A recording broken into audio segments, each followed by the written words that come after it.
Bella a tutti ragazzi, ben ritrovati in un nuovo video del Fantaciomercato Batman Napoletano. Come state? Guagliù? Spero tutto bene.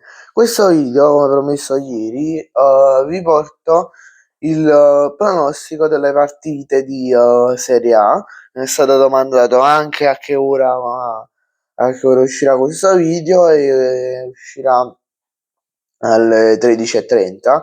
Ho detto anche, sì, non uscirà alle 13:30, uscirà dopo le 19 perché non so se la connessione mi aiuti tanto, perché probabilmente nel momento in cui lo caricherò mi troverò in un altro posto, mi troverò fuori casa. Al momento sono le 8:30, 8:30 che sto registrando. Vabbè. Io direi di iniziare. Allora, partiamo subito con Sassuolo Como, la prima partita, la partita di apertura che apre la 32esima giornata di Serie A.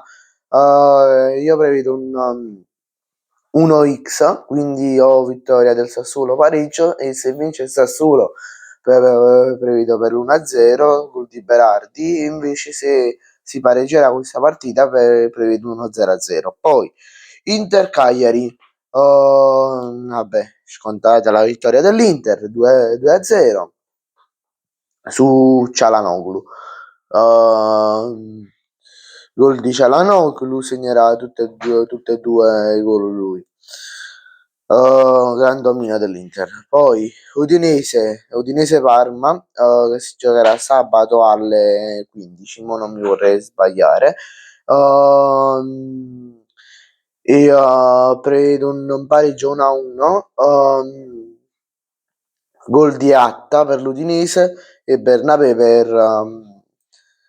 per il Parma. Partita abbastanza equilibrata, perché questo tipo di partite tra medio-piccole sono sempre più o meno equilibrate.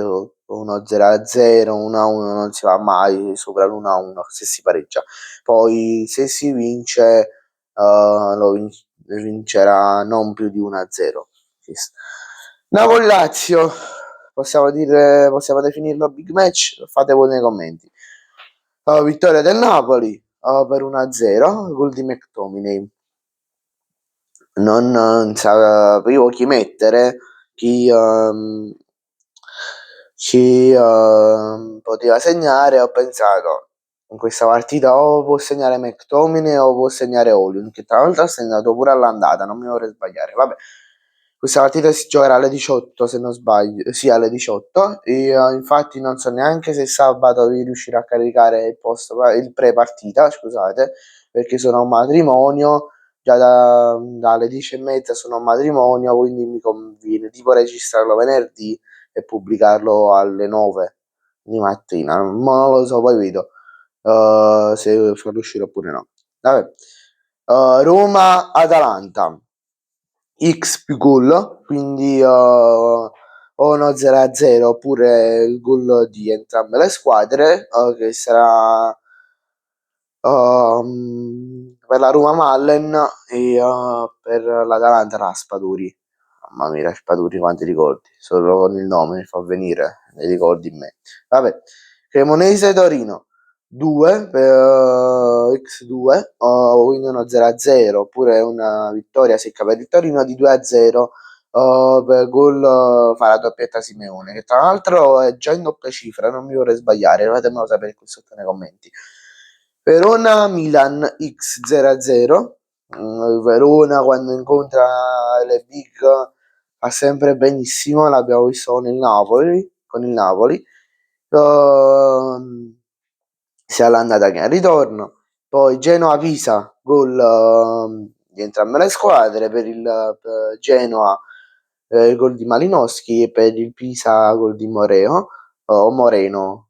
Vabbè, sta facendo benissimo. Poi Juve-Bologna 1, vince la Juve per 1-0 di Cortomuso, gol di David. Poi Lecce-Fiorentina, non capisco ancora perché la Fiorentina la facciano giocare sempre di lunedì, mai che ne so un venerdì, un sabato. Vabbè. Io prevedo una vittoria sempre per 1-0 per la Fiorentina. valgo il Moise Ken, che penso che stasera uscirà pure un video riguardante Moise Ken verso le 18, alle 4 alle 18, riguardante il caso Moise Ken Penguin. Vabbè, poi vi spiegherò dopo. Bene, grazie a tutti per la visione, ci vediamo in un prossimo video, mi raccomando iscrivetevi al canale e lasciatemi un like. Ciao, aggiù. Ah, prima che mi scordo, in descrizione c'è la community WhatsApp, fateci un salto. Ciao, aggiù.